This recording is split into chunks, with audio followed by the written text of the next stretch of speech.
Settle into your blankets. Imagine a world long ago.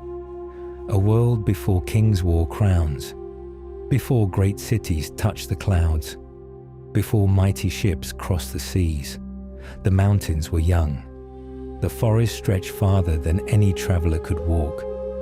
Rivers wound like silver ribbons through the valleys. The stars shone brightly in the night sky, untouched by the lights of cities. And in those ancient days lived a man named Enoch. Enoch was not a king. He did not command armies. He did not build monuments of stone. Yet his name would be remembered for thousands of years. For it was said that Enoch walked with God. Each morning he rose with the dawn. The first light would spread across the hills, painting the earth in soft gold. Birds would greet the morning. The wind would whisper through the trees, and Enoch would pause to listen, not only to the sounds of the world around him, but to the wisdom of the one who created it. The people of his time were busy. Many sought wealth, many sought power, many sought praise from other people. But Enoch sought understanding. He wondered why the stars moved across the heavens. He wondered why the seasons changed. He wondered why some people chose kindness while others chose cruelty. And he wondered about the great plans of God. As the years passed, Enoch grew in wisdom. People came to him with questions. Travelers sought his counsel. Families asked him to settle disputes. Children listened to his stories. And many left his presence feeling lighter than when they arrived. For Enoch spoke gently. He did not shout. He did not boast. He did not seek glory for himself. Instead, he pointed others toward righteousness, toward justice, toward mercy, toward truth. And for a time, the earth knew peace. But far above the earth, in the heights of heaven, events were unfolding that would change the course of history. Far beyond the clouds, far beyond the stars visible to human eyes, there existed heavenly beings, messengers and servants of God, watchers. They were called watchers because they observed the world. They saw the nations. They saw the mountains and seas. They watched generations rise and fall. They witnessed the beauty of creation. And they were entrusted with great responsibility. For many years they fulfilled their duties faithfully, but eventually something changed. A shadow entered their thoughts, a desire they were never meant to follow, and that desire would bring sorrow to both heaven and earth. Yet down below, Enoch did not yet know these things. He continued his daily life. He walked among the fields. He sat beneath trees. He taught his children. He prayed. And he listened. One evening, as the sun sank beyond the western hills, Enoch stood quietly beneath the deepening sky. The first stars appeared, one by one. Tiny lights scattered across the darkness. The air was calm. The earth seemed still, and Enoch felt that something was approaching. Not danger, not fear, but a calling, as though heaven itself was preparing to speak. Days passed, then weeks, then months, and still Enoch waited. The world around him continued as always. Children laughed, farmers worked, animals grazed, rivers flowed, but unseen events were drawing nearer. High above the earth, 200 watchers gathered together. Their leader was called Semjaza. They stood upon a great mountain. According to the Book of Enoch, it was a mountain called Mount Hermon. There they spoke among themselves. They had become fascinated with humanity. They looked upon human women. They desired things that were forbidden to them. And together they made a solemn oath, an oath that would bind them all. If one fell, they would all fall together. If one rebelled, they would all share the responsibility. And so they descended from heaven to earth, from obedience to rebellion, from light toward darkness, The Book of Enoch describes this as one of the great tragedies of the ancient world. The Watchers took wives from among humanity. They taught knowledge that humanity was not prepared to handle wisely. Some taught warfare, some taught weapons, some taught enchantments, some taught secrets of metals and precious stones. Some revealed hidden arts. Knowledge itself was not evil, but in the hands of people driven by greed and violence, much harm followed. The earth began to change, violence increased, corruption spread, and fear grew among many people. Then came another consequence. The offspring of these unions, the Book of Enoch calls them giants, the Nephilim, great beings of immense size and strength. Different retellings describe them differently, but all agree they brought destruction. They consumed vast resources. They fought. They oppressed. They spread suffering throughout the land. The cries of humanity rose toward heaven. The earth itself seemed burdened. And still Enoch walked faithfully, a small light in a darkening world. Years passed. The contrast became greater. Many pursued selfish ambition. Many ignored righteousness. Many believed power was more important than wisdom. Yet Enoch continued teaching, continued praying, continued trusting. He knew that evil never has the final word. He knew that justice might seem delayed, but it is never forgotten. One quiet night, Enoch sat beneath the stars. The heavens stretched endlessly overhead. Countless lights sparkled in the darkness. A cool breeze drifted across the hills, and then something extraordinary happened. The veil between heaven and earth seemed to grow thin. The air felt different, brighter, full of awe. Messengers approached, not with threats, not with weapons, but with purpose. The righteous man who had walked faithfully would now be shown things few humans had ever seen. He would witness mysteries hidden from ordinary eyes. He would learn about the rebellion of the Watchers. He would hear of coming judgment. He would see wonders of heaven. And he would carry a message for generations yet unborn. As Enoch looked upward, the stars seemed brighter than ever before. The vast heavens called to him. The journey was about to begin, and the story of Enoch was only just beginning. The night remained calm. The wind moved gently. The stars shone quietly overhead, and somewhere beyond them, the gates of heaven awaited.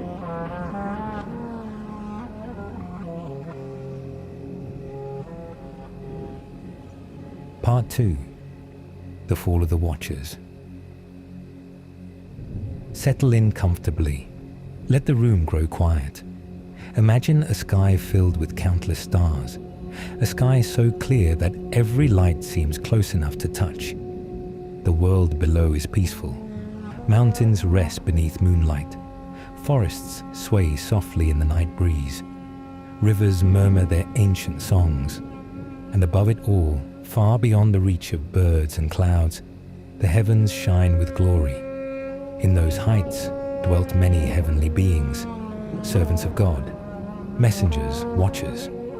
Their task was to observe, to witness, to carry out the purposes entrusted to them. For ages beyond human counting, they fulfilled their duties. They looked upon the earth. They watched generations come and go. They saw children grow into adults. They saw kingdoms rise and fall. They watched the unfolding story of humanity. And in the beginning, all was well. The Watchers gazed upon creation and saw beauty. The oceans sparkled beneath sunlight. The mountains stood like great pillars. The stars traced their courses through the heavens. The earth reflected the wisdom of its creator. Yet among some of the Watchers, a dangerous thought slowly took root. Not all at once, not suddenly, like a small crack in a stone, like a tiny seed buried beneath the soil. A thought, then another, until desire began to grow. According to the Book of Enoch, there were 200 watchers who eventually joined in this rebellion. Their leader was named Semjaza. He was not weak. He was not ignorant. He knew the seriousness of what was being considered. Yet he also feared something else. He feared that if he acted alone, he would bear the blame alone. And so he spoke to the others. Together they gathered, not in heaven, but upon a mountain of the earth, a mountain remembered in Enoch's writings as Mount Hermon. The mountain stood high above the surrounding lands. Snow often crowned its peaks. Clouds drifted around its slopes. The winds carried whispers through its rocky heights. There, beneath the stars, the watchers assembled.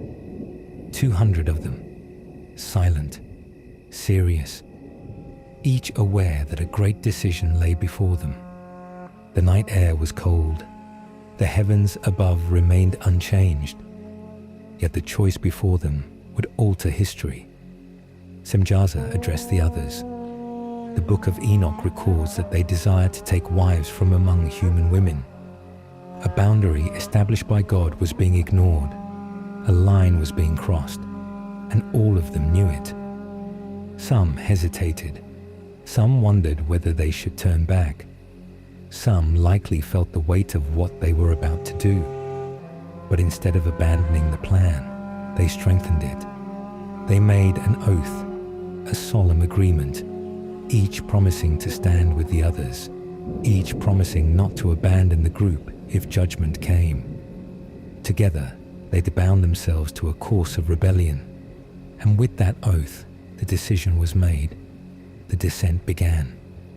The watchers left the place assigned to them. They came down to the world of humanity, and at first, perhaps, many people saw them with wonder. For these were not ordinary beings. They possessed knowledge beyond human learning. They carried an appearance unlike any earthly traveler. They seemed powerful, wise, mysterious, and humanity listened. The watchers took wives. Families were formed. The order established by God was broken. Yet the rebellion did not stop there. According to the Book of Enoch, the watchers also revealed hidden knowledge. This part of the story is important. The Book of Enoch does not present all knowledge as evil. Rather, it presents certain heavenly secrets as being revealed improperly and at the wrong time. Knowledge without wisdom can become dangerous. Power without righteousness can become destructive. And so the teachings spread. One watcher taught the crafting of weapons. People learned to shape metal into instruments of war. Blades gleamed where once there had been simpler tools. Another taught the making of armor. Others taught enchantments and forbidden practices. Others revealed secrets associated with precious stones and adornments. Some taught the observation of signs and hidden arts. Knowledge multiplied, but wisdom did not always grow alongside it. The earth began to change, slowly at first, then more rapidly. Pride increased, violence spread, greed deepened. People discovered new ways to harm one another, new ways to seek power, new ways to dominate. The Book of Enoch describes the world becoming filled with corruption. The balance of creation was disturbed, and then came the giants, the offspring born from these unions between the watchers and human women. The Book of Enoch calls them giants, the Nephilim. Their size and nature are described differently in various ancient traditions, but in Enoch they are portrayed as beings of immense strength and destructive influence. Imagine great figures striding across the land, towering over ordinary people, their footsteps shaking the ground, their voices echoing across valleys. At first, perhaps, many saw them as wonders, creatures unlike anything the world had known. But the wonder soon faded, for power without righteousness rarely brings peace. The giants consumed enormous resources. Fields could not produce enough food. Villages struggled, fear spread, the strong oppressed the weak, violence multiplied, the cries of humanity rose upward. The earth itself seemed burdened. Ancient forests witnessed bloodshed. Rivers carried away the evidence of conflict.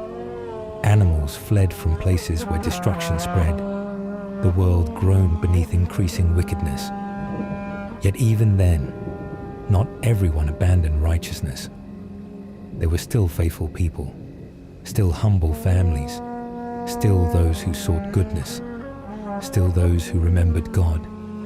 Among them was Enoch.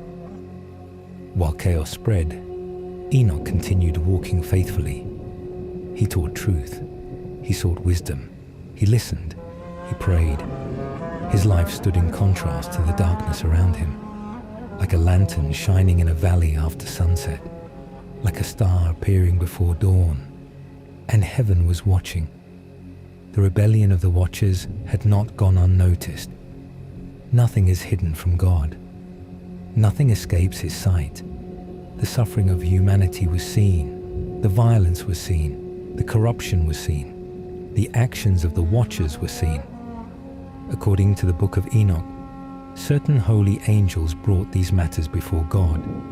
Among them were figures known in ancient Jewish tradition as Michael, Gabriel, Raphael, and Uriel. They observed the suffering below. They saw the bloodshed. They heard the cries, and they appealed for justice, not out of hatred, not out of cruelty, but because righteousness requires that evil not reign forever.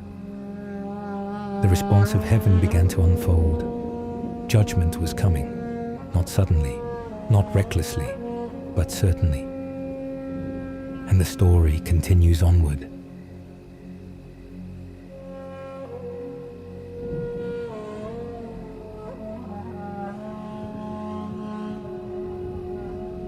Part 3. Enoch's Journey Through Heaven.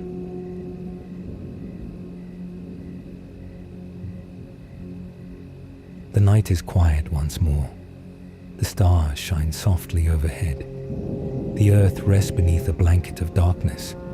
The rivers continue their endless journeys. The mountains stand unmoving beneath the moon. And somewhere in that ancient world, Enoch sits in stillness. The faithful man who walked with God. The man whose heart sought wisdom more than power. The man whose ears remained open when heaven called. The world around him had grown troubled. Violence spread across the land. The rebellion of the watchers had brought sorrow to many. The mighty giants roamed the earth. Fear had entered places where peace once dwelled. Yet Enoch remained steadfast. And because of this, something extraordinary was about to happen. According to the Book of Enoch, the fallen watchers eventually approached him. The same heavenly beings who had once descended in pride. The same beings who had broken their appointed boundaries. The same beings who now understood that judgment was approaching. Their confidence had vanished. Their strength could not shield them. Their knowledge could not save them. For they had discovered a truth that all creation eventually learns. Power is not greater than righteousness.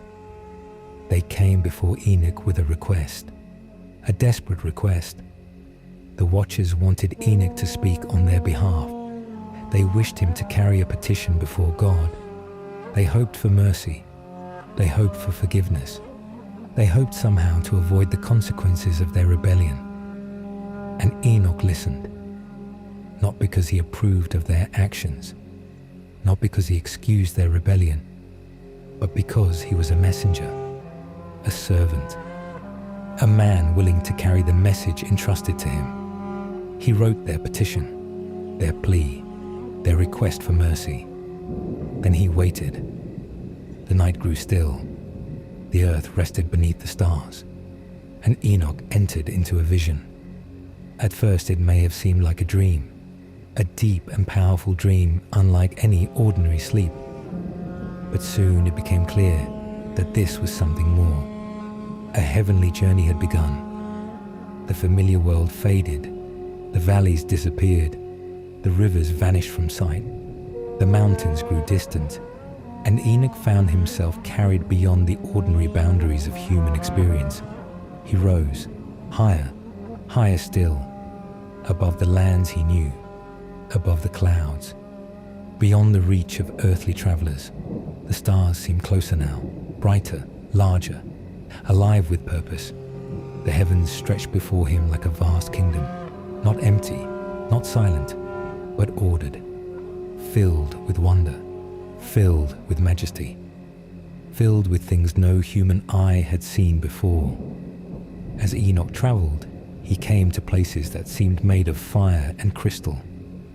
The Book of Enoch often describes heavenly realities using images of brilliance, flames that did not consume, walls that gleamed, structures shining with incredible beauty. The language struggles to capture what Enoch saw, for earthly words can only hint at heavenly things. He saw immense houses, great halls, magnificent places beyond human craftsmanship.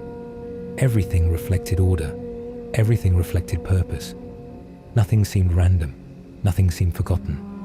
The heavens moved according to the wisdom of God.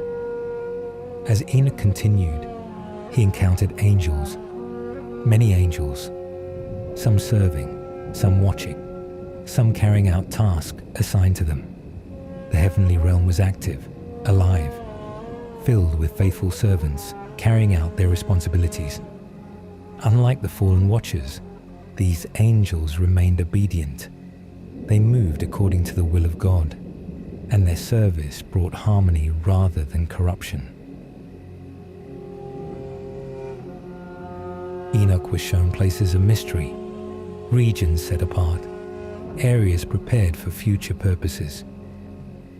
One of the striking themes in the Book of Enoch is that history itself has a destination. The world is not drifting aimlessly. Justice may be delayed, but it is not abandoned. Everything is moving toward an appointed end, and Enoch was being shown glimpses of that larger plan. Then he came to a fearful place, a place associated with judgment. According to the Book of Enoch, he saw regions prepared for the imprisonment of the rebellious watchers, dark places, places of confinement, places where those who had abandoned their calling would await their final judgment. The sight was sobering. The consequences of rebellion were real. The universe was not indifferent to good and evil. Choices mattered, actions mattered, faithfulness mattered. Yet even these scenes of judgment existed within a larger picture of divine justice. For judgment was not presented as cruelty. It was presented as the restoration of order, the correction of what had been broken, the ending of what had corrupted creation. As Enoch continued onward, the heavens seemed to expand endlessly before him. He saw wonders beyond counting, mountains unlike earthly mountains, rivers unlike earthly rivers, lights beyond human understanding. Everywhere there were signs of purpose. The cosmos itself seemed alive with order. The stars moved according to appointed paths. The heavenly lights fulfilled their duties. Nothing wandered randomly. Everything operated according to laws established by the Creator. This deeply impressed Enoch. On earth he had seen disorder, violence, chaos, pride. But in heaven he saw perfect obedience. The stars did not rebel. The seasons did not abandon their courses. The heavenly order reflected the wisdom of God. And perhaps Enoch began to understand something important. Sin is not merely the breaking of a rule. It is a disruption of harmony. It is a departure from the order for which creation was designed. The Watchers had abandoned their place. Humanity had embraced violence. The giants had spread destruction. All of these represented disorder. Yet heaven remained a testimony to God's enduring order. Eventually, Enoch received an answer concerning the fallen Watchers. It was not the answer they hoped for. The Book of Enoch records that their petition would not be granted. They had asked Enoch to intercede for them, but judgment would proceed. The fallen watchers would not return to their former position. Their rebellion had consequences. Instead of Enoch speaking for them before God, they would face God's judgment directly. This message was difficult, but Enoch carried it faithfully. A messenger does not change the message.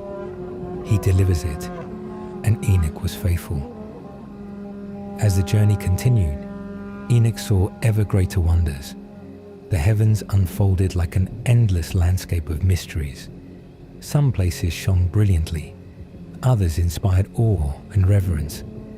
Everywhere he went, he encountered reminders of God's greatness, His wisdom, His authority, His justice, His power. And yet, amid all the grandeur, another truth quietly emerged. Human beings matter. The cries of suffering people had been heard. The violence on earth had not gone unnoticed. The faithful had not been forgotten.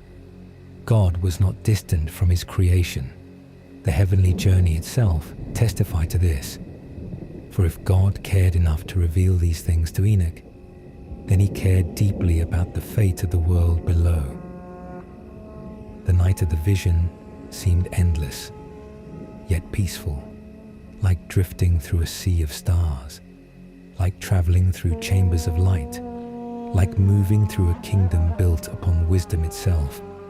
At times Enoch may have felt small, very small, for the heavens were vast. The universe was immense, yet he was not lost, for the one who governed the stars also guided his journey. The one who ordered the heavens also knew Enoch by name, and so he continued onward, deeper into the mysteries, closer to wonders still unseen, toward revelations even greater than those already shown. For ahead lay the storehouses of creation, the places where Enoch would learn about the winds, the stars, the seasons, and the heavenly lights. Ahead lay mysteries that would reveal the order woven into the fabric of the world itself. The stars continue shining overhead. The winds move softly through the hills. The rivers flow quietly beneath the moon. And Enoch's journey through heaven is only beginning. The path stretches onward, through wonder, through mystery, through the ordered beauty of God's creation. And beyond the next horizon of heaven, still greater things await. Part 4. The Storehouses of the Winds and Stars. The journey continues. Far below, the earth sleeps peacefully beneath the night sky. Villages rest in silence. Rivers glide through moonlit valleys. The forests whisper softly in the darkness. The mountains stand watch beneath the stars. Yet Enoch remains far beyond those familiar places, far beyond the clouds, far beyond the paths traveled by birds, far beyond the reach of ordinary human sight. He continues his journey through the heavens, a guest in realms few mortals had ever witnessed, a traveler among mysteries, a witness to wonders. And as he moved through those heavenly regions, Enoch began to learn something that would appear again and again throughout the Book of Enoch. The universe is not chaos. The universe is ordered. The world is not abandoned to chance. The Creator governs all things with wisdom. This lesson would be shown to him in many ways, not through long speeches, not through complicated arguments, but through what he saw. For sometimes the deepest truths are learned by observation, by seeing, by standing quietly before a mystery, and allowing wonder to teach. So Enoch journeyed onward, and soon he arrived at places unlike anything he had ever imagined. The Book of Enoch describes what are often called the storehouses of creation. Not storehouses like those built by human hands, not barns filled with grain, not treasure rooms filled with gold, but heavenly places associated with the forces that shape the world, places connected to winds, to stars, to weather, to seasons, to the rhythms woven into creation itself. As Enoch approached these regions, he saw vast expanses stretching before him. The landscape seemed alive, not alive as animals are alive, but alive with purpose, alive with movement, alive with the continual activity of God's creation. There were gates, many gates, openings established for specific purposes. The Book of Enoch frequently speaks of gates through which various heavenly phenomena emerge. To Enoch, these gates revealed something important. Nothing entered the world accidentally. Nothing appeared without purpose. Everything followed paths appointed by God. Everything had its place. Everything had its season. As Enoch observed, he saw the winds, not merely as breezes moving through trees, not merely as storms crossing distant plains, but as forces operating according to divine order. The gentle winds, the strong winds, the winds that brought rain, the winds that cleared the skies, the winds that carried clouds across the heavens. Each fulfilled its role. Each moved according to its appointed task. Imagine standing upon a great mountain, feeling the wind against your face, hearing it pass through the trees, watching clouds drift across the sky. To many people, it might seem random. Yet Enoch was being shown a deeper reality. Behind creation stood wisdom. Behind the movement of the world stood order. Behind the changing seasons stood design. The journey continued, and Enoch was shown the places associated with snow and frost. Again, the Book of Enoch uses imagery of heavenly storehouses, places from which these things emerge according to God's purposes. Enoch saw that the world operates according to patterns established by its creator. Winter arrives, spring follows, summer matures, autumn gathers the harvest, year after year, generation after generation. The faithfulness of these cycles quietly testifies to the faithfulness of God. Perhaps Enoch thought of the farmers he had known, the shepherds, the families who depended upon the seasons, the children who watched the first flowers of spring emerge after winter's cold. All these things rested upon an order far greater than themselves, an order established long before they were born. Then Enoch turned his attention upward, toward the stars, and here the Book of Enoch spends considerable time, for the movements of the heavenly lights fascinated ancient people. Night after night the stars appeared.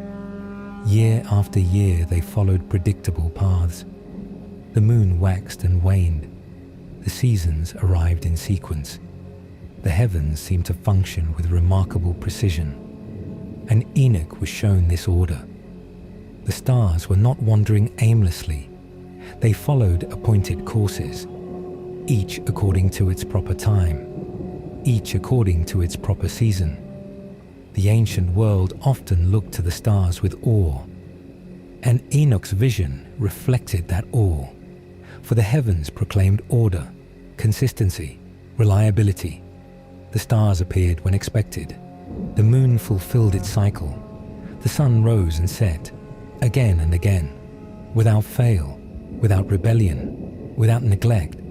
This was significant, because throughout the Book of Enoch, obedience and rebellion stand in contrast. The fallen watchers had abandoned their responsibilities. The giants had embraced violence. Many humans had turned toward corruption. But the stars remained faithful. The heavens continued performing the duties assigned to them, night after night, century after century. The stars became a silent lesson. Faithfulness matters. The smallest act of obedience has value. The steady fulfillment of one's calling brings harmony. As Enoch watched, perhaps he reflected on his own life.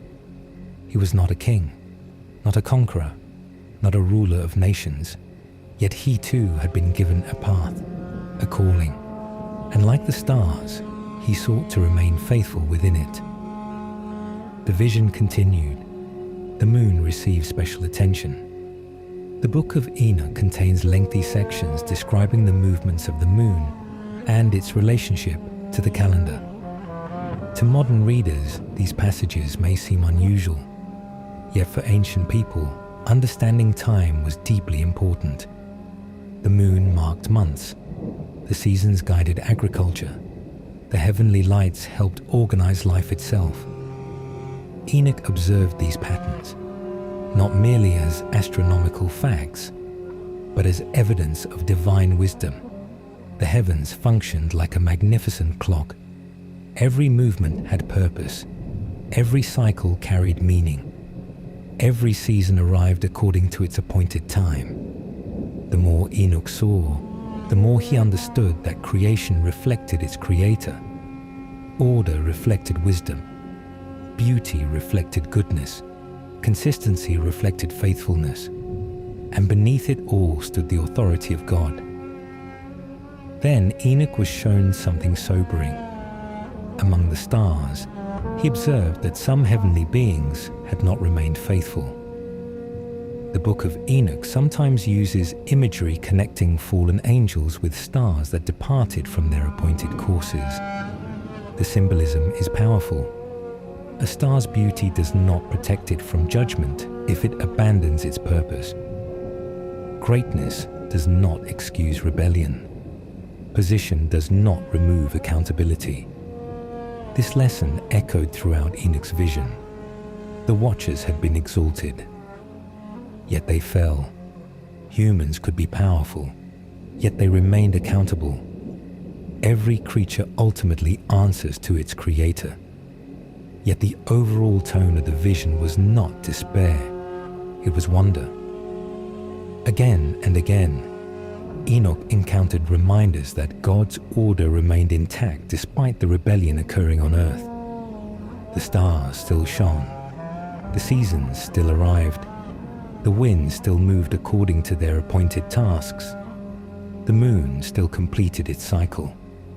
The universe had not fallen into chaos. God remained sovereign. For those living in troubled times, this message carried hope. The world may appear broken. Violence may spread, corruption may increase, yet beneath everything stands a deeper order established by God.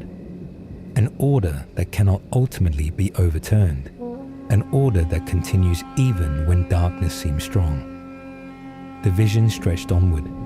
Hours seemed like moments, moments seemed like ages. Enoch wandered through scenes of unimaginable grandeur. Everywhere he looked, creation testified to wisdom.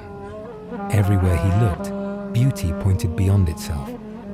Everywhere he looked, order proclaimed the greatness of God. Eventually he paused, and for a moment he simply observed the stars above, the heavens around him, the vastness stretching into eternity. And perhaps he felt what many people feel when gazing at the night sky, a sense of smallness, yet also a sense of belonging. For the God who guides the stars also knows every person.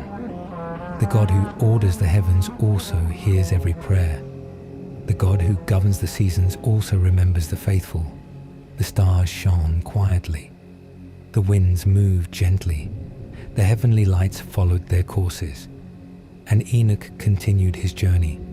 For ahead lay an even greater wonder, a place of overwhelming majesty, a place that filled angels with reverence, a place beyond all the wonders he had yet seen. Ahead stood the dwelling of divine glory. Ahead stood the vision of the heavenly throne. And there, before the majesty of God, Enoch would encounter the most awe-inspiring moment of his entire journey. The stars continue their silent courses. The moon glides across the heavens. The winds move softly through the world below, and Enoch walks onward toward the throne of glory. Part 5. The Throne of Glory. The stars still shine above. The winds continue their journeys. The moon follows its appointed path across the heavens. Far below, the earth rests beneath the quiet embrace of night. The rivers flow, the forests sway. The mountains remain steadfast. Yet Enoch's journey carries him farther still, beyond the storehouses of the winds, beyond the paths of the stars, beyond the regions where the heavenly lights fulfill their duties. He is traveling toward the greatest vision of all, toward the center of heavenly majesty, toward the throne of glory. As Enoch continues, the atmosphere begins to change. The heavens themselves seem different here, more radiant, more solemn, more filled with awe. The further he travels, the more he senses that he is approaching something holy, something beyond comparison, something no earthly king could imitate. The journey becomes quieter, not because there is less life, but because reverence fills the air, like entering a great sanctuary, like standing before a vast mountain at sunrise, like gazing upon an ocean stretching beyond the horizon. There are moments when words become too small, and wonder takes their place. According to the Book of Enoch, he approached a magnificent house, a heavenly dwelling unlike anything found on earth. Its appearance shone with extraordinary brilliance. The walls seemed to gleam. The structure radiated splendor. Everything reflected majesty. Everything reflected holiness. Everything pointed beyond itself. The Book of Enoch uses images of crystal, fire, and dazzling light. These images are not meant to suggest ordinary materials. Rather, they are attempts to describe realities that exceed human language. How does one describe heavenly glory using earthly words? How does one explain light brighter than sunlight? How does one explain beauty beyond imagination? Enoch did the best he could, and even then, he knew that words could only point toward the reality. As he approached the heavenly house, he noticed something remarkable. Fire surrounded it, yet this was not destructive fire, not the fire of forests burning, not the fire of cities falling.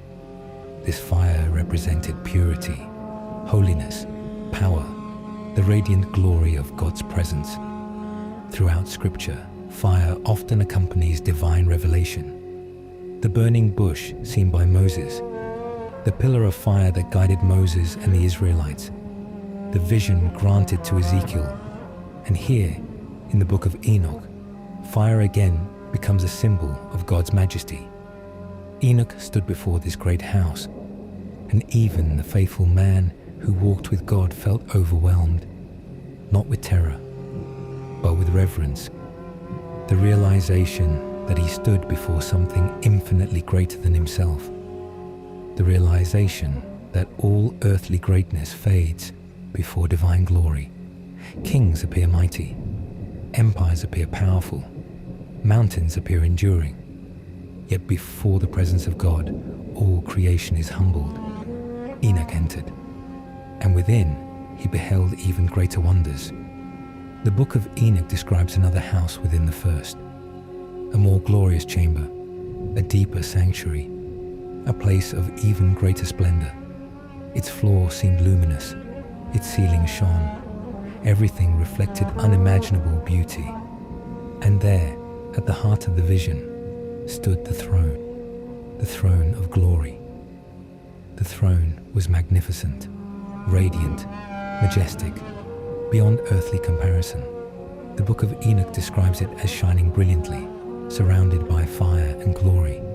It was not merely a seat of authority, it was a symbol of ultimate sovereignty, the reminder that God reigns over all things. Over heaven, over earth, over angels, over nations, over history itself. The stars obey his command. The seasons move according to his wisdom. The winds follow his purposes.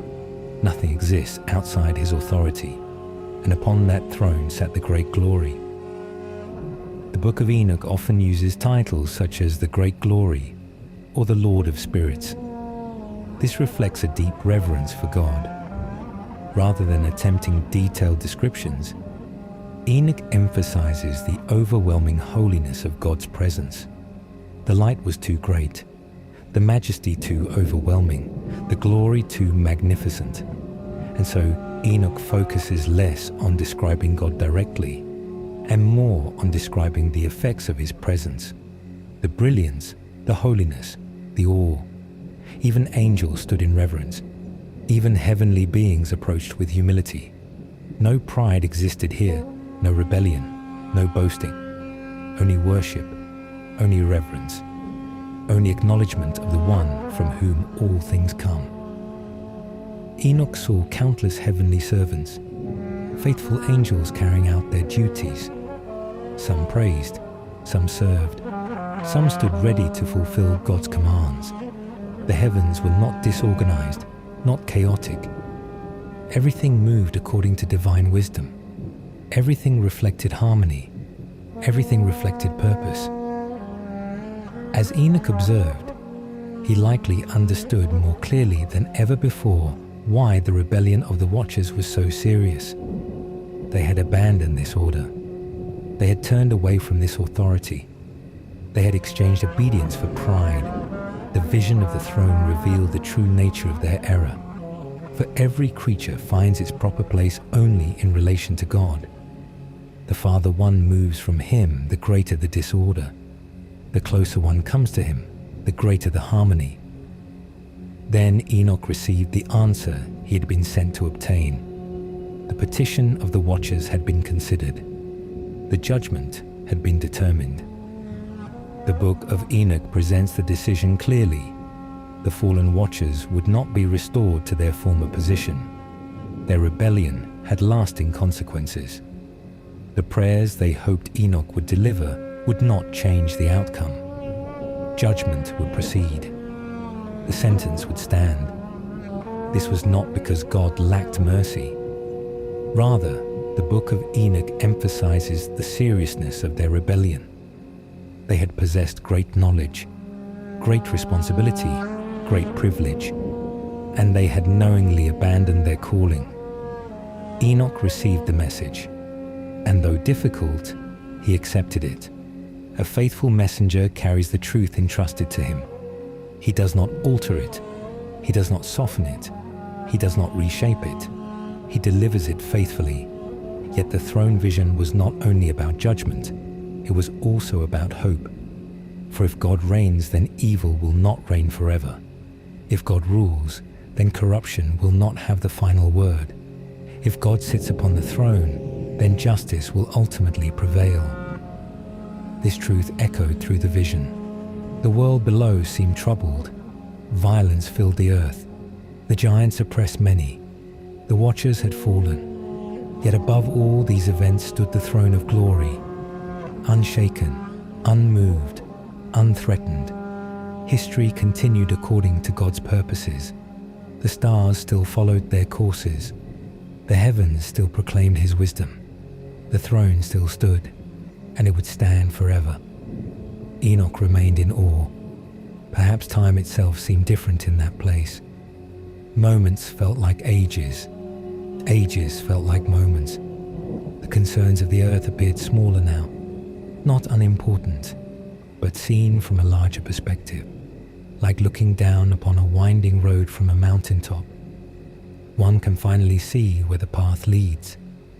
The vision revealed that history itself has direction, purpose, meaning. God was not merely reacting to events, he was guiding them. The story of creation was moving toward an appointed conclusion, and Enoch was being allowed to glimpse part of that greater story. Eventually, the vision would continue. New mysteries awaited. New revelations lay ahead. The future itself would begin to unfold before Enoch's eyes. He would see judgments yet to come. He would see symbols and visions. he would witness pictures of history stretching across generations. But for now, he stood before the throne of glory, silent, reverent, filled with wonder. The stars shone beyond the heavenly halls. The faithful angels continued their service. The fire of divine holiness radiated throughout the heavenly dwelling, and above all stood the throne, a reminder that no matter how dark the world below may become, God's authority remains, His wisdom remains, His justice remains, His purposes remain. The night grows deeper, the heavens remain bright, and Enoch's journey continues onward. For beyond the throne lie revelations concerning judgment, redemption, and the unfolding story of the ages. And the next chapter awaits. Part 6. The Dream Visions. The stars continue their silent journey across the heavens. The moon casts its gentle light upon the sleeping earth. The rivers move steadily toward distant seas. The forests whisper beneath the night breeze. And far above the world of ordinary sight, Enoch's visions continue. He has seen the rebellion of the Watchers. He has traveled through the heavens.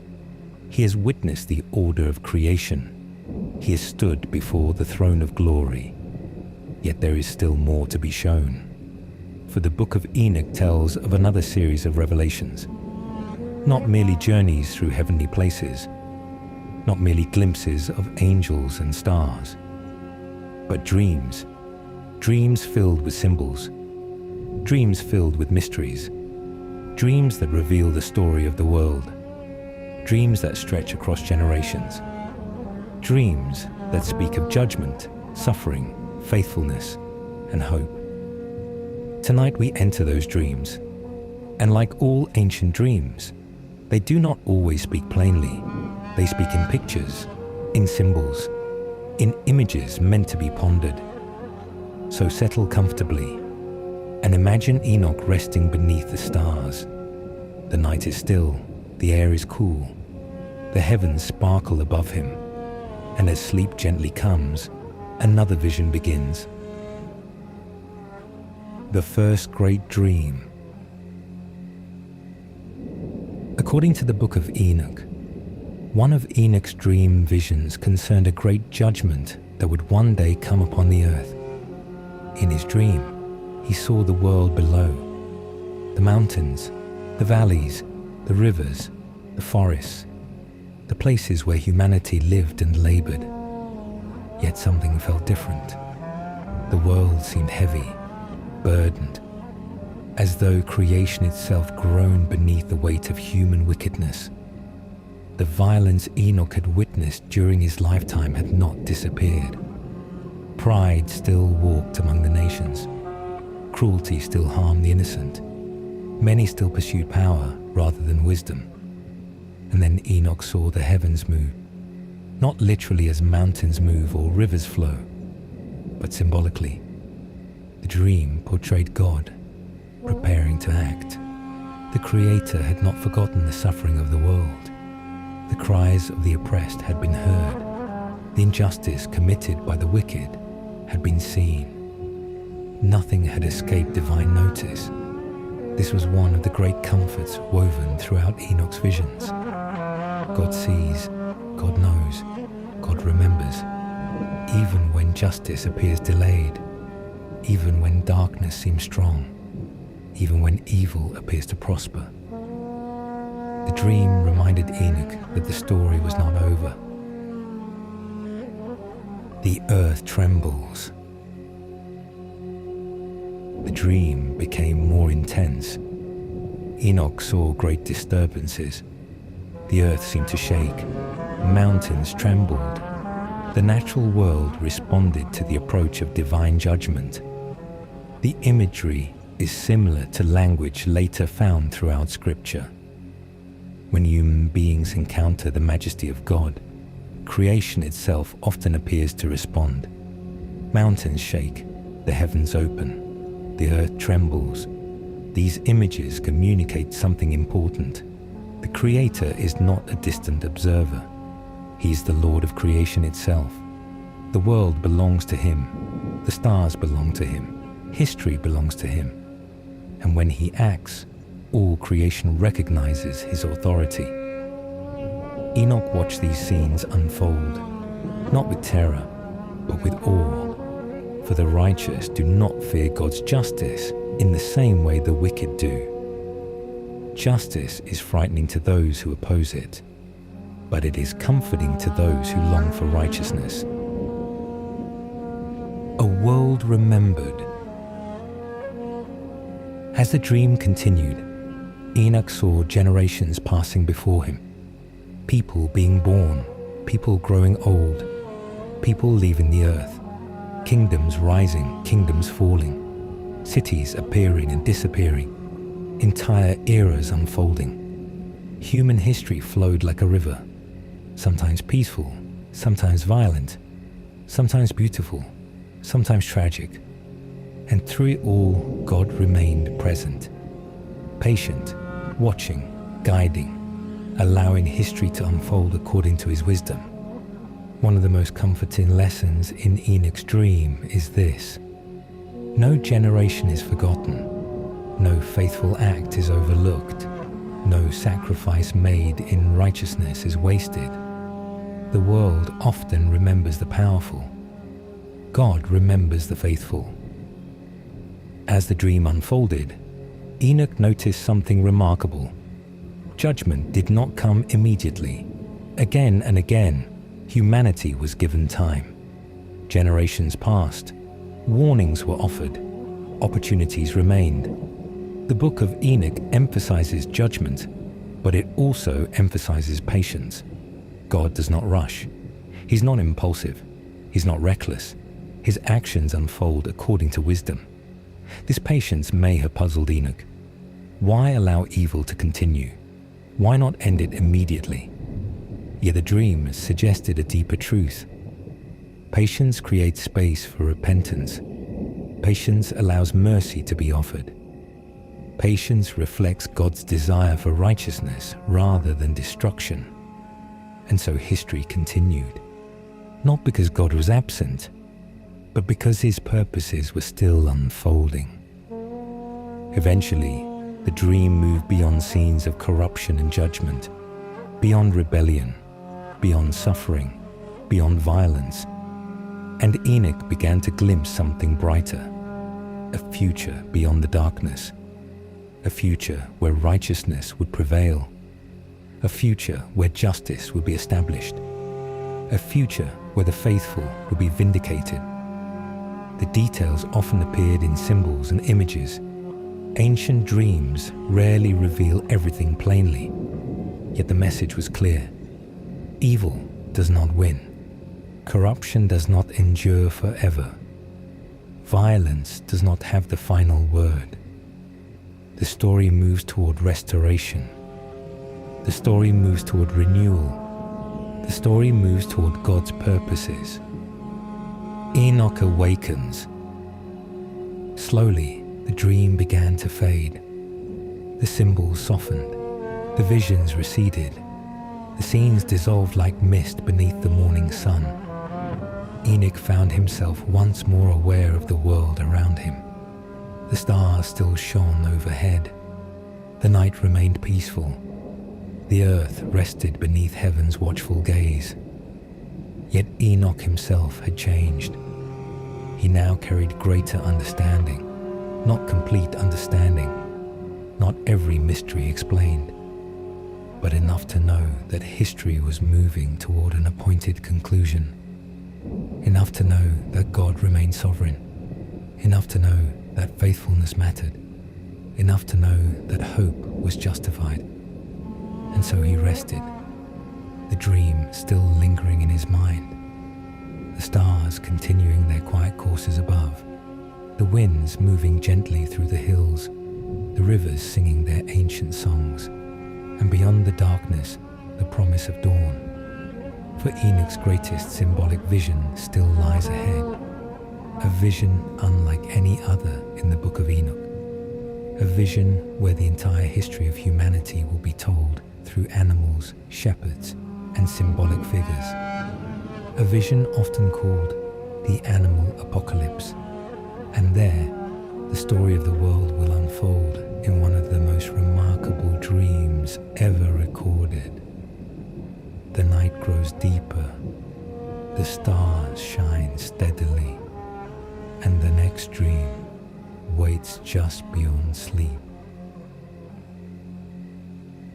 Part 7. The Animal Apocalypse. The night is calm. The stars continue their patient journey across the heavens. The moon hangs above the sleeping world like a silver lantern. Far below, rivers glide through valleys. Forests rest beneath the breeze. Mountains stand quietly beneath the darkness. And Enoch, the faithful traveler of visions, is about to witness one of the most remarkable revelations contained in the Book of Enoch. A vision unlike the others. A dream unlike the journeys through heaven. A story told not through ordinary people, not through kings and armies, not through cities and nations, but through animals, living symbols, images carrying deeper meaning.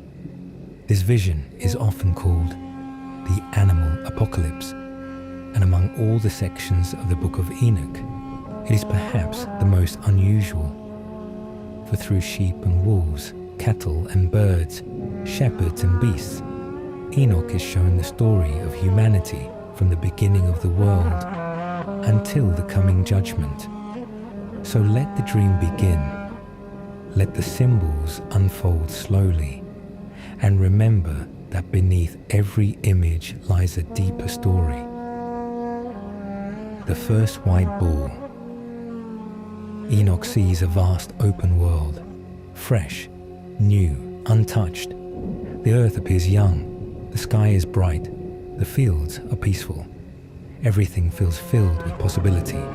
And there, at the beginning, he sees a magnificent white bull, strong, pure, peaceful.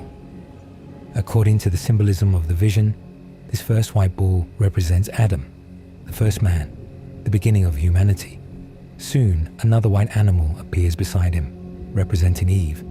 Together they begin the human story. The world is quiet, beautiful, ordered. Yet as Enoch watches, change comes. Children are born, generations begin, the family of humanity grows, and the dream continues. Soon Enoch witnesses a sorrowful event. Among the descendants of the first family, conflict emerges, jealousy, anger, violence. The dream portrays this symbolically through animals. One attacks another. One life is taken.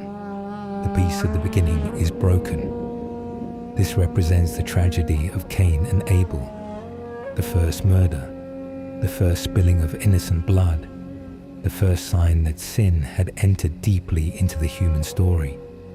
And as Enoch watches, the consequences ripple outward, like stones dropped into still water. One act leads to another. One generation influences the next. The story grows more complicated.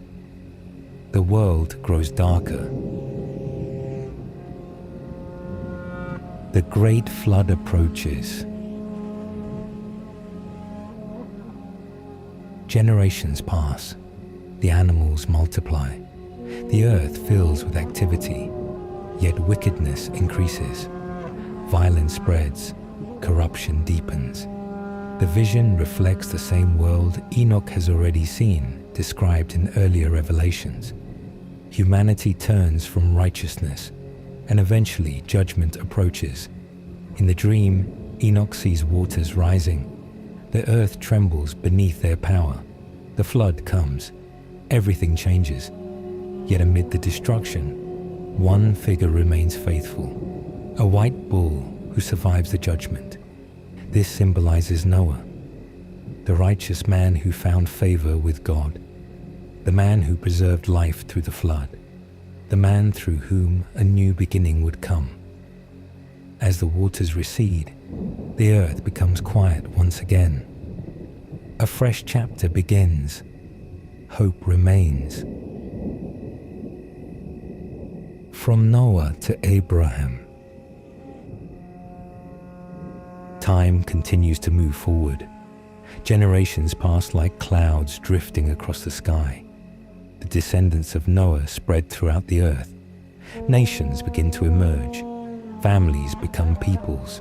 Peoples become kingdoms. And eventually, Enoch sees another important figure appear. A chosen one, a faithful servant, a man called by God to begin a special covenant. In the symbolism of the dream, this figure is represented among the animals. He corresponds to Abraham. Through Abraham, God's promises continue. Through Abraham, a people are chosen. Through Abraham, a future hope begins to unfold. The dream moves steadily onward, like a river flowing through history. Now the symbolism shifts. The people chosen by God begin to appear as sheep. This becomes one of the central images of the vision. The sheep represent the descendants of Abraham, the people later known as Israel. Not because sheep are powerful, not because sheep dominate others, but because sheep require guidance, protection, care. Throughout Scripture, this image appears repeatedly. God as shepherd, his people as sheep. The dream develops this theme in remarkable detail. Enoch watches as the sheep grow in number. Some remain faithful, some wander, some face danger, and around them move many predators. Wolves, wild beasts, birds of prey, enemies threatening the flock. The symbolism reflects the struggles faced by God's people throughout history. The sheep eventually enter a difficult season. They become oppressed, bound, unable to escape. The dream portrays this through symbolic imagery, yet the meaning becomes clear.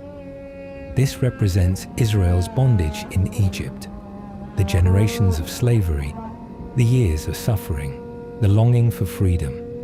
Then a powerful deliverer appears, a leader chosen by God, a shepherd who guides the flock. This figure represents Moses.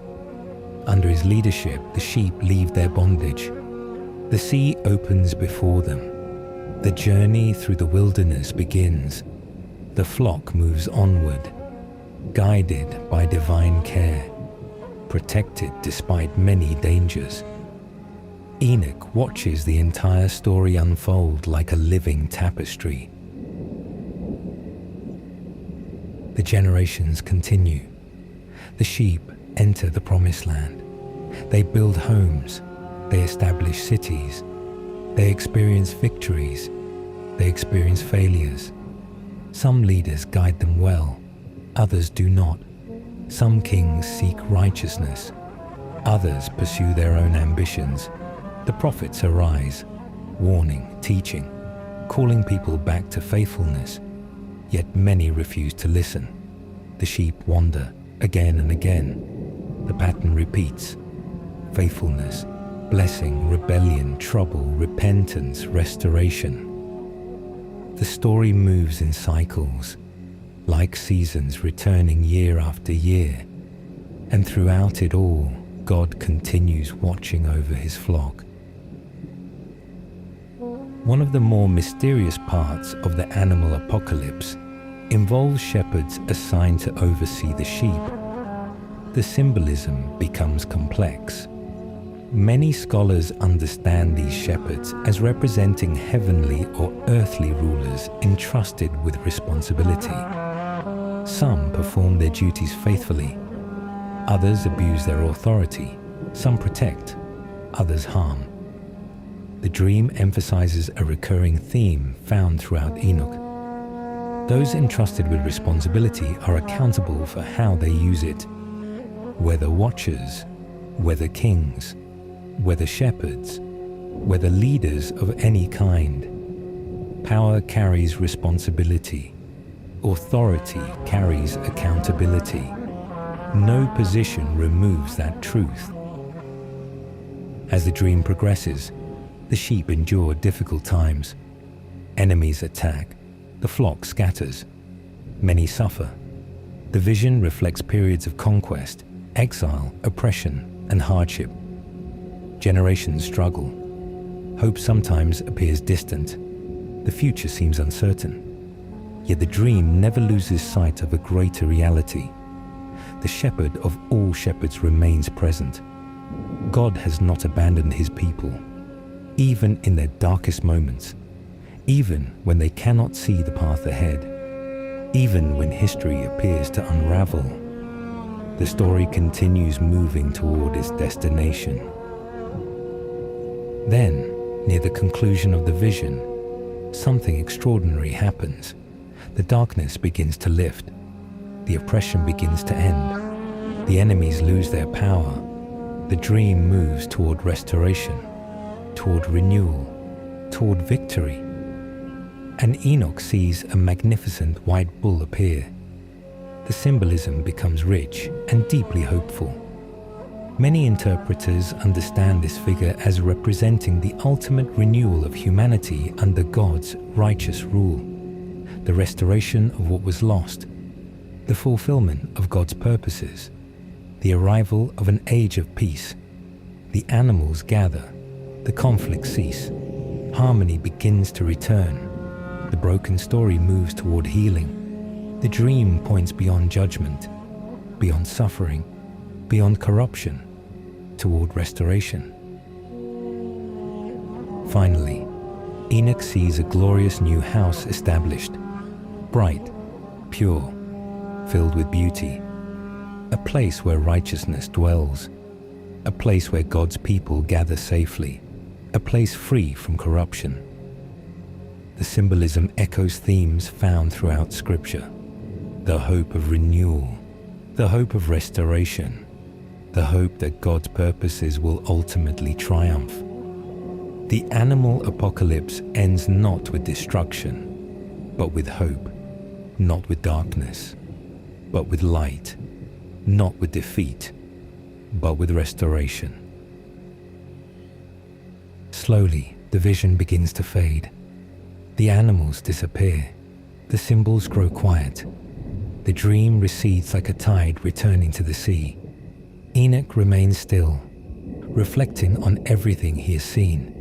The story of humanity, the rise and fall of generations, the faithfulness of God, the failures of people, the certainty of judgment, the promise of restoration. Above him, the stars continue shining. The heavens remain orderly. The winds move softly through creation. And Enoch understands more clearly than ever before. History is not random. The generations are not forgotten. The shepherd watches his flock, and beyond every season of darkness lies the promise of dawn. The night grows quiet once again. The stars shine overhead, and the next revelation awaits. For soon Enoch will hear of a mysterious figure who appears repeatedly throughout the later chapters of the Book of Enoch. A figure called the Chosen One, the Righteous One, and the Son of Man. And through that vision, the story will move toward its final hope. Part 8. The Coming of the Chosen One. The night is deep now. The world rests quietly beneath the stars. The rivers continue their gentle journeys. The forests sway softly in the wind. The mountains stand beneath the moon, ancient and patient. And Enoch, the faithful scribe of visions, continues to behold the mysteries shown to him. He has seen the fall of the Watchers. He has walked through the heavens. He has witnessed the storehouses of creation. He has stood before the throne of glory. He has watched the story of humanity unfold through the symbols of the animal apocalypse. Yet now he approaches one of the most mysterious and beautiful parts of the Book of Enoch, a vision of hope, a vision of justice, a vision of a coming figure, one whom Enoch calls by several names: the chosen one, the righteous one, the anointed one, the Son of Man. This section of the Book of Enoch is often called the parables of Enoch or the similitudes of Enoch. And among all the visions Enoch receives, these are perhaps the most profound, for they look beyond the struggles of the present age, beyond corrupt rulers, beyond violence, beyond rebellion, beyond even the judgment of the fallen watchers. They look toward a future restoration, toward a coming king, toward the triumph of righteousness. So settle comfortably. Let the stars shine overhead and listen to the vision. Enoch first sees the world below. Humanity continues its journey through history. Generations rise and fall. Kings build kingdoms. Empires expand. Nations struggle against one another. The powerful often dominate the weak. The rich often ignore the poor. The proud often exalt themselves. And throughout history, many people wonder the same question: will justice ever truly come? Will evil always prosper? Will the innocent always suffer? Will corruption always prevail? These questions are ancient, older than kingdoms, older than empires, older than memory itself, and Enoch's vision begins by addressing them. For according to the Book of Enoch, God has not forgotten. The suffering of the righteous has been seen. The arrogance of the wicked has been seen. The hidden acts of every heart have been seen. Nothing escapes his notice. Nothing remains concealed forever. The stars may disappear with dawn, but truth remains visible before God, the hidden one. Then Enoch beholds a mysterious figure, a figure unlike any earthly king, unlike any ordinary human ruler.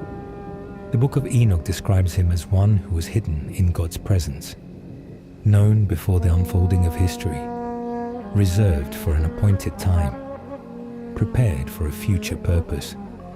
The vision does not describe him as rising through political power, nor does it portray him conquering through armies. His authority comes from God himself. His wisdom comes from God. His righteousness comes from God. His judgment reflects God's justice. And Enoch sees that this figure has a special role in the future restoration of creation. The vision calls him the chosen one, the one selected for a divine purpose, not because of ambition, not because of force, but because of righteousness. The title itself carries comfort, for it reminds Enoch that history is not drifting aimlessly. God's plans are already prepared. His purposes are already established. The future is known to him. The vision expands, and Enoch learns another name, the Righteous One. This title appears repeatedly throughout the Book of Enoch. The Righteous One stands in contrast to the corruption of the world. While many rulers seek their own glory, he seeks justice. While many pursue power, he pursues truth. While many oppress others, he establishes righteousness. Throughout Enoch's visions, righteousness is not merely following rules. It is living in harmony with God's will. It is reflecting God's character. It is walking in truth. The Righteous One embodies these things perfectly. He becomes a picture of what humanity was always meant to be: faithful, wise, just, pure. And Enoch sees that through him, wrongs will be made right. The Son of Man. Then comes one of the most remarkable titles in the entire Book of Enoch, the Son of Man. This title would later become deeply significant in Jewish and Christian thought. But here, in Enoch's vision, It carries an atmosphere of mystery. The Son of Man appears before God. He is associated with authority, with judgment, with wisdom, with the future restoration of the world. The vision portrays him as one who will reveal hidden things, who will expose wickedness, who will vindicate the righteous, who will establish justice. To Enoch, this figure seems both familiar and mysterious, human, yet more than an ordinary human ruler, humble, yet possessing extraordinary authority, gentle, yet capable of executing judgment. The vision does not explain every detail. Instead, it invites wonder. The mystery remains partly veiled, like a distant mountain visible through morning mist. Its outline can be seen, yet its full beauty remains hidden until one draws nearer. As the vision continues, Enoch sees something that appears again and again throughout Scripture.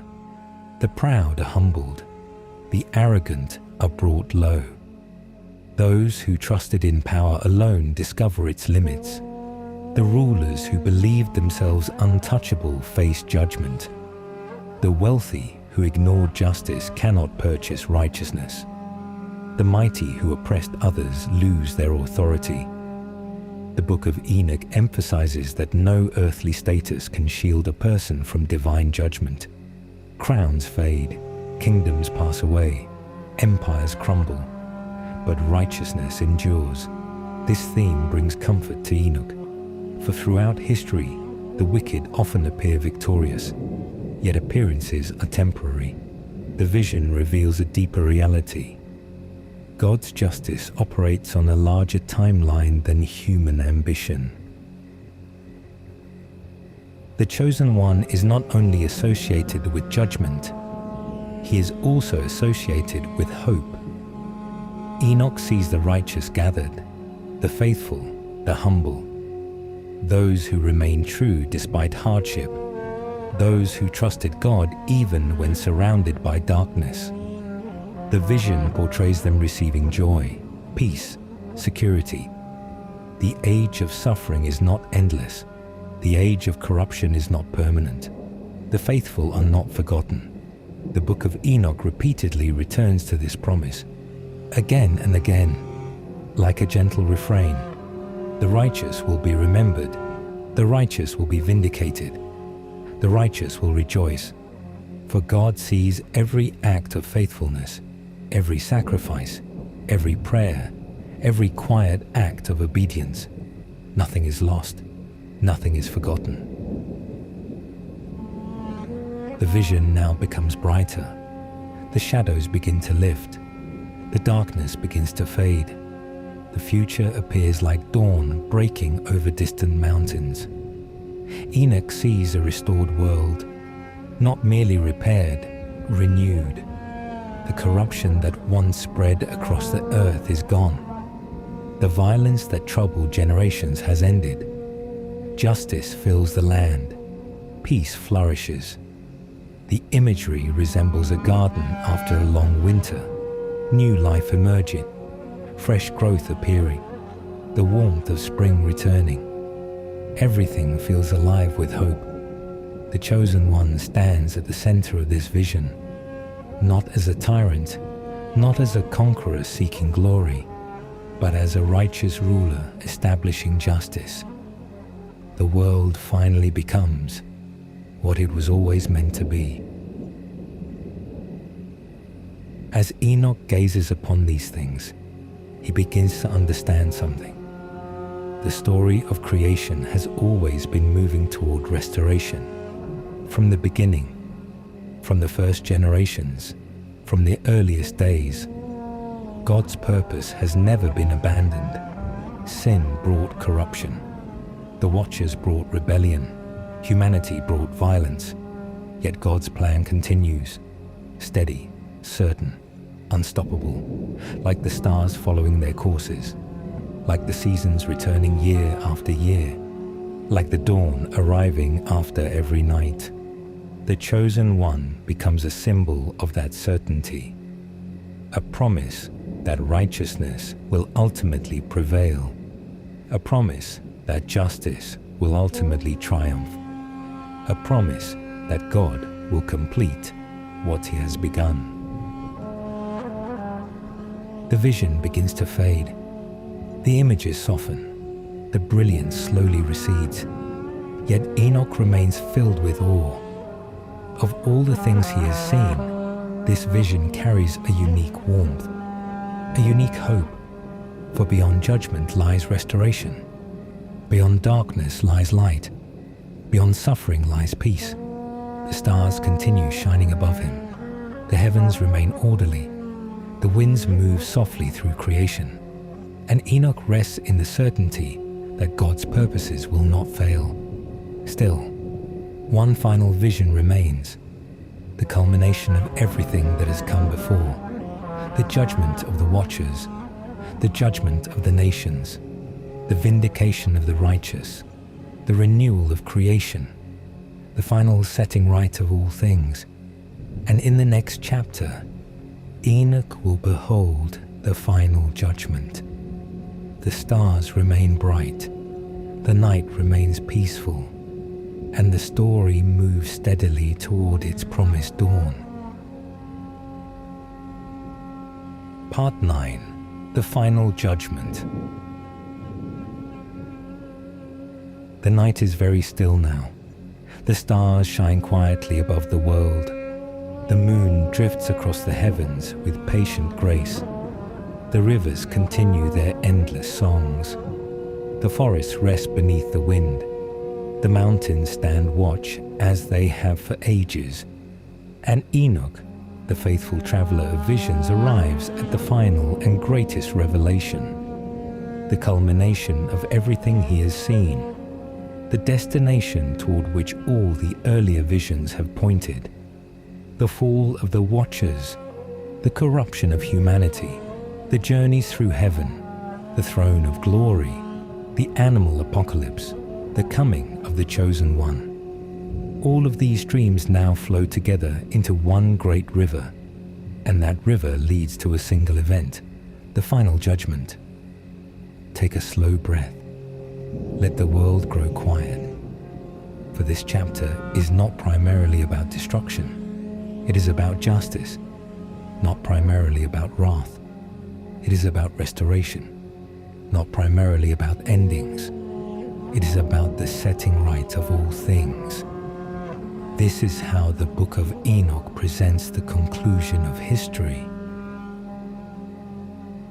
Enoch first sees the generations of humanity stretching behind him, like countless waves upon the sea.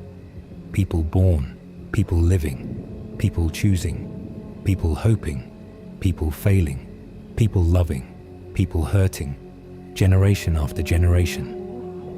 The great story of humanity unfolds before him. Some lived in righteousness, some embraced corruption, some pursued truth, some pursued power, some listened to wisdom, some rejected it, and Enoch realizes that every life matters.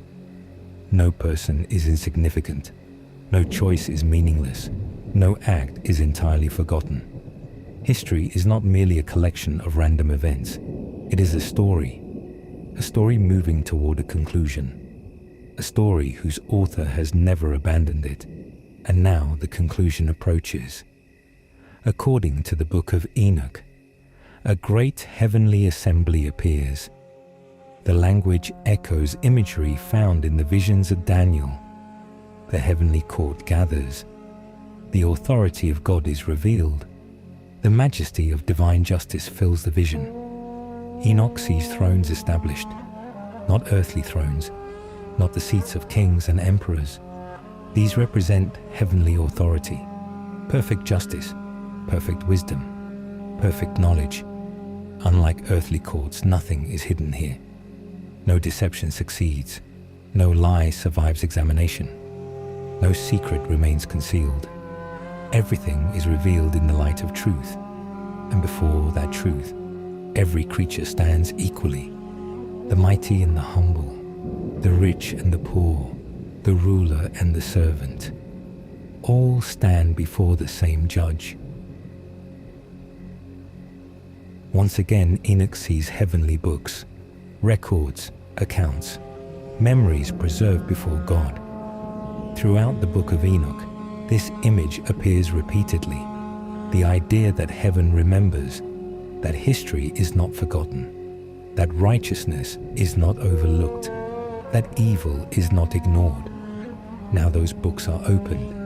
Every life is seen clearly, not merely outward actions, but motives, intentions, choices, the things hidden from other people, the things hidden even from ourselves.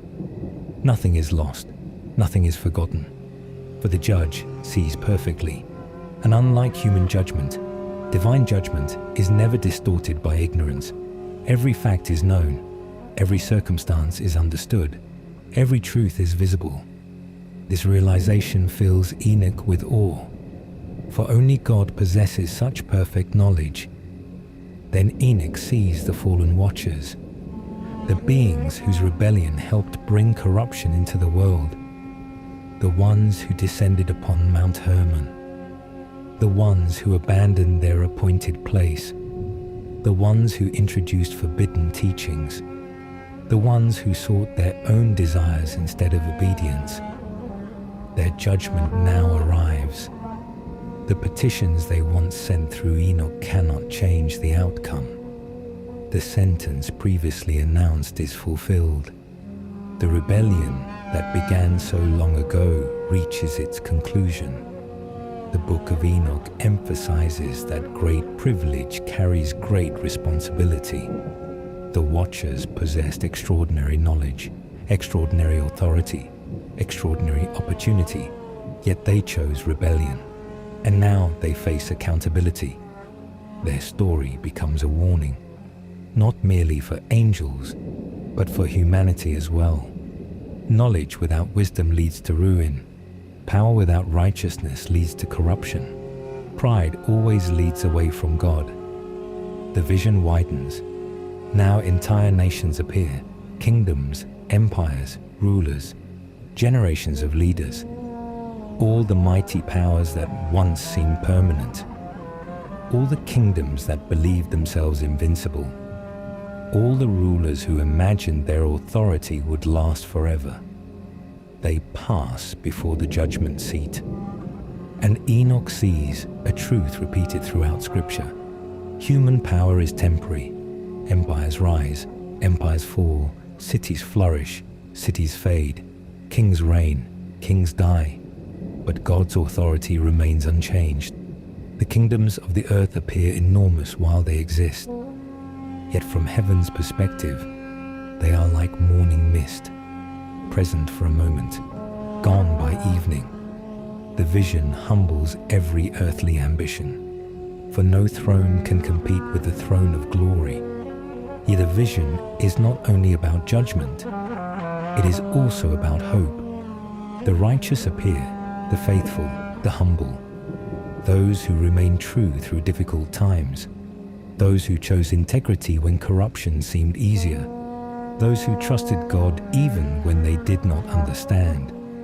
The Book of Enoch repeatedly returns to this promise. The faithful are not forgotten, and now that promise is fulfilled. The righteous receive vindication, not because they were perfect, but because they remained faithful. Their suffering is remembered. Their perseverance is remembered. Their trust is remembered. Everything that seemed unseen is revealed. Everything that seemed forgotten is remembered. Everything that seemed lost is restored. For Enoch, this is one of the most beautiful parts of the vision. Justice is not merely the punishment of evil, it is also the honoring of faithfulness. Then the mysterious figure Enoch previously saw appears once more. The chosen one, the righteous one, the Son of Man, the one associated with wisdom, justice, and God's future purposes. Now his role becomes fully visible. He participates in the establishment of righteousness. He stands as a central figure in the renewal of creation. The wicked cannot withstand his judgment. The faithful rejoice in his presence. The darkness that once covered the earth begins to disappear. The long age of corruption approaches its end. The promises shown throughout the earlier visions begin to unfold. And Enoch understands that history has always been moving toward this moment. Then comes one of the most peaceful scenes in the entire Book of Enoch. The turmoil begins to fade. The conflict ends. The violence ceases. The corruption is removed. The earth itself seems renewed. The imagery resembles the first dawn after a long and difficult winter.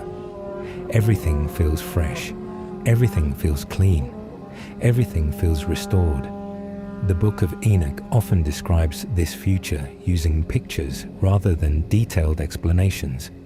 Images of peace, images of abundance, images of harmony. The message is simple. God's purposes triumph. What was broken is repaired. What was corrupted is cleansed. What was lost is restored. The story reaches its intended destination. As Enoch observes this renewed world, something else becomes apparent. Fear has disappeared. The fear that accompanied violence, the fear that accompanied oppression, the fear that accompanied corruption. All of it fades, for the source of those fears has been removed. The shepherd has gathered his flock. The judge has completed his work. The king reigns in righteousness. The long night has ended, and morning has come. The vision grows quieter now, gentler, like a river slowing as it approaches the sea. Enoch gazes across the renewed creation. The stars still shine.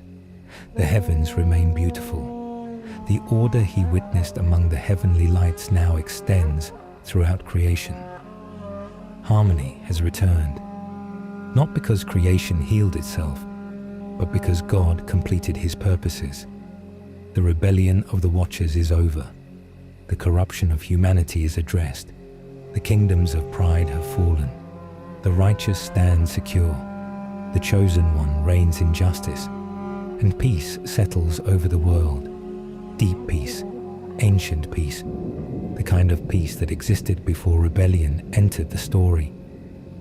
The vision slowly begins to fade. The brilliant scenes recede. The heavenly assembly grows distant. The renewed world softens like a reflection upon still water. And Enoch remains silent, not because he has nothing to say, but because some truths are too large for immediate words. He has seen the end toward which history moves.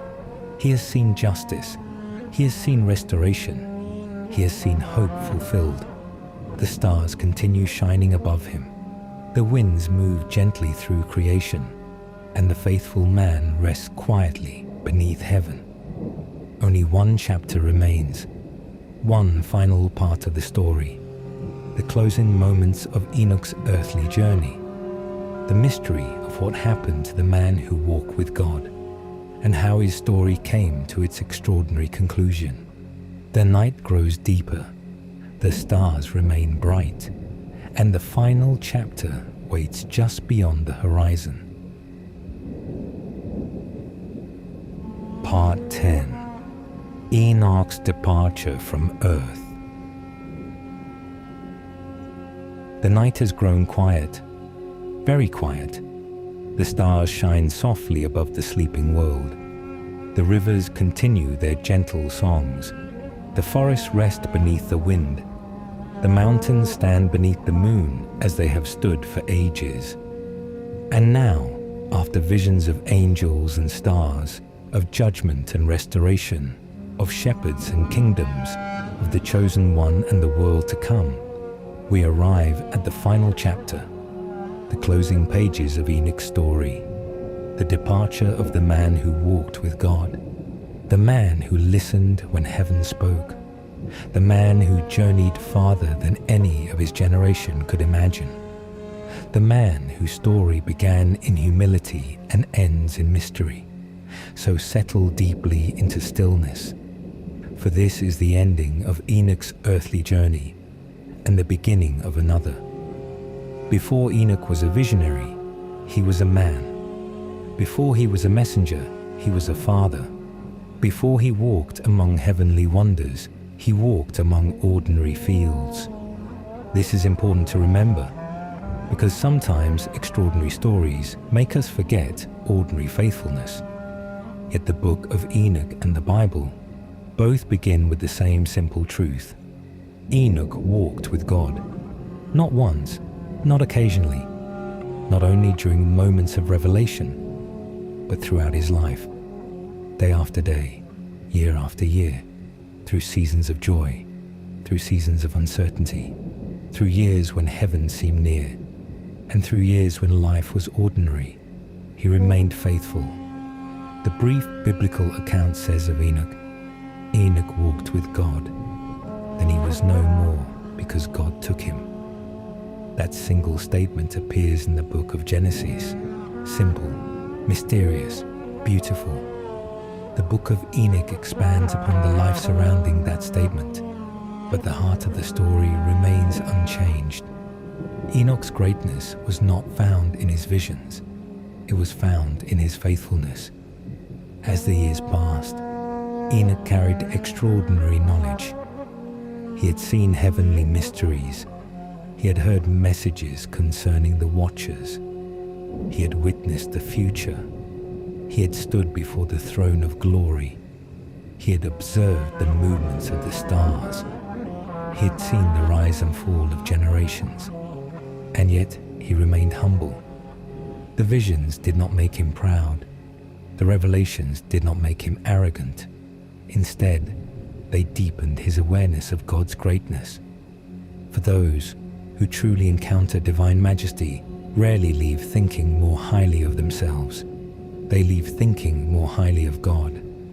And so Enoch continued teaching, continued warning, continued encouraging, continued living faithfully among the people of his generation. Some listened, some ignored him, some believed, some mocked. This too is the way of the world. Truth is often welcomed by some and rejected by others.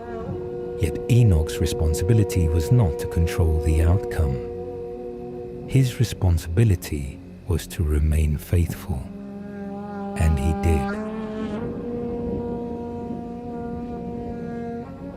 The ancient traditions surrounding Enoch sometimes describe him speaking to his children and descendants before his departure. Among them was Methuselah, his son. Methuselah would become famous for living longer than any other person mentioned in the Bible. Yet in this moment, he is simply a son listening to his father. Imagine the scene, the evening sun lowering beyond the hills. The family gathered, children, grandchildren, descendants, faces illuminated by fading golden light, and Enoch speaking calmly, not with fear, not with sadness, but with peace. He reminds them of what matters: faithfulness, righteousness, humility, trust in God. For Enoch understood something many people learn only late in life. The most important legacy is not wealth, not power, not fame, but faithfulness. The influence passed from one generation to the next. The wisdom that survives long after a person is gone. As time passes, something begins to change. A sense of nearness, a sense that the boundary between earth and heaven is growing thin once more. The same God who called Enoch years earlier is calling again. The same voice that guided him through visions is speaking once more. The same heavenly kingdom he witnessed is drawing near. The stars appear brighter. The evenings feel quieter. The world itself seems to pause, not because creation is ending, but because a chapter is closing. A faithful servant's work is nearly complete. The long journey is approaching its destination. The book of Genesis tells us very little about this moment, only that Enoch walked with God. and then he was gone. The Book of Enoch surrounds this mystery with wonder, and so, in this gentle retelling, imagine the scene. Morning arrives, the sunlight spreads across the hills, birds sing among the trees, the wind moves softly through the grass. The world appears ordinary, yet this day is unlike any other. Enoch rises. Perhaps he walks among familiar paths. Perhaps he pauses beside a stream. Perhaps he looks toward the mountains, the same mountains he has seen throughout his life, the same sky that once seemed so distant before he traveled beyond it. And as he walks, heaven draws near, not with violence, not with thunder, not with fear, but with peace, deep peace, the kind of peace that settles over still waters, the kind of peace that accompanies a journey completed. Then comes a mystery, the mystery that has fascinated readers for thousands of years. According to Genesis, Enoch walked with God. Then he was no more because God took him. The text does not explain exactly how. It simply declares what happened. God took him. Unlike most people, Enoch does not experience an ordinary ending. His story concludes differently. The faithful man who walked with God enters God's presence in a unique way. The Book of Enoch reflects upon this mystery with reverence. For Enoch's departure is not presented as loss. It is presented as fulfillment, the completion of a journey, the arrival at a destination long prepared, the traveler reaching home. Imagine Enoch looking upward, the heavens opening before him, the stars he once studied, the paths he once traveled in visions, the heavenly halls he once glimpsed, now no longer distant, no longer seen through visions alone. The traveler becomes a resident, the visitor becomes a citizen. The faithful witness enters the reality he had only glimpsed before.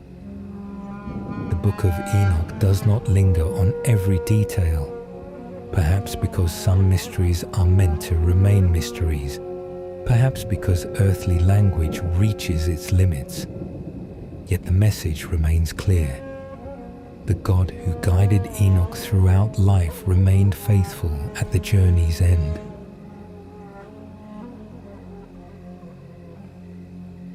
The world continues. The rivers continue flowing. The mountains remain. The stars continue their courses. Generations continue to be born. History moves forward. Yet Enoch leaves something behind. Not monuments, not empires, not armies.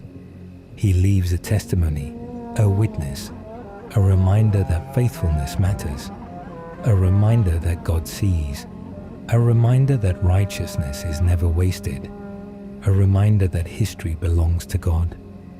The generations that follow remember him, not because he conquered nations, but because he walked with God. Few words carry greater honor. The story now grows very quiet. The visions are complete. The journeys are finished. The messages have been delivered. The warnings have been spoken. The promises have been revealed. And Enoch rests. The faithful man who once stood beneath the stars now dwells beyond them. The man who looked toward heaven now lives within its glory. The traveler has reached home. And so the Book of Enoch comes to its end. Not with noise, not with spectacle, but with hope. Throughout the story, we have seen rebellion and obedience, corruption and righteousness, judgment and mercy, darkness and light. Yet through every chapter, one truth remained unchanged. God remains sovereign. The stars obey his command. The seasons follow his wisdom. The heavens proclaim his glory. History unfolds according to his purposes, and those who walk faithfully are never forgotten. The watchers fell because they abandoned their place. Enoch endured because he remained faithful in his. The contrast could not be greater. One chose pride, the other chose obedience. One sought self-exaltation, the other sought God. And the story leaves us with a gentle invitation to walk faithfully, to seek wisdom, to remain humble, to trust the one who guides the stars. The night is quiet now, the stars shine peacefully overhead. The rivers continue their endless songs. The forests rest beneath the wind. And somewhere beyond the reach of earthly sight, the story of Enoch continues in the presence of God. The faithful traveler has gone home, and the stars keep watch until morning.